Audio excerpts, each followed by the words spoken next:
بسم اللہ الرحمن الرحیم الصلاۃ والسلام علیکہ یا سیدی یا رسول اللہ وعلی آلک و اصحابک یا سیدی یا حبیب اللہ الصلاۃ والسلام علیکہ یا سیدی یا نور اللہ وعلی آلک و اصحابک یا سیدی یا رحمت للعالمین۔ آج کا ہمارا ایک تو سوال یہ ہے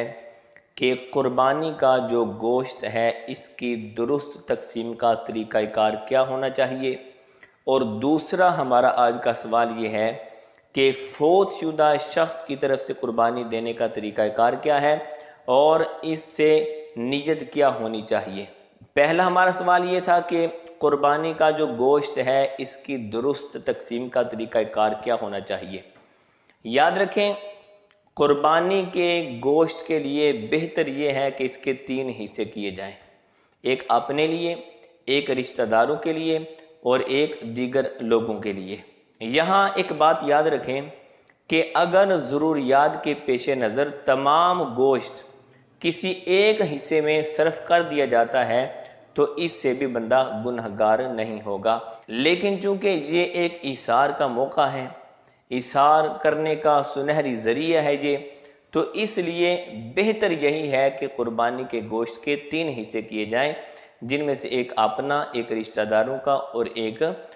دوسرے لوگ ہیں ان کا، تاکہ سب تک گوشت پہنچ سکے۔ دوسرا ہمارا سوال یہ تھا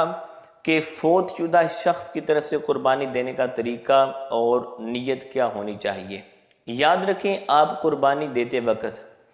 جس کی نیت کریں گے اسی کی طرف سے قربانی ادا ہوگی۔ اگر آپ اپنی نیت کریں گے تو اپنی طرف سے قربانی ہوگی، اگر کسی اور کی طرف سے نیت کریں گے تو دوسرے کی طرف سے قربانی ہوگی، زندہ کی نیت کریں گے تو زندہ کی طرف سے ہوگی، اگر فوت شدہ کی طرف سے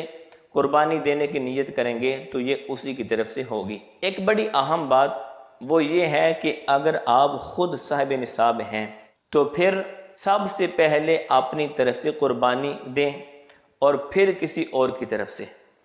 اگر آپ صاحب نصاب نہیں تو پھر آپ جس کی طرف سے چاہیں قربانی دے سکتے ہیں، لیکن اگر آپ صاحب نصاب ہیں تو آپ پہ ضروری ہے، کیونکہ آپ صاحب نصاب ہیں نا، آپ پہ قربانی واجب ہے، تو پہلے اپنی طرف سے قربانی دیں، پھر آپ کسی اور کی طرف سے قربانی دے سکتے ہیں۔ اور دوسری بات یہ ہے کہ قربانی خواہ زندہ کی طرف سے ہو یا فوت شدہ کی طرف سے ہو، اس کے گوشت وغیرہ کے وہی احکامات ہیں جو میں نے ذکر کر دیے۔ واللہ عالم و رسولہ۔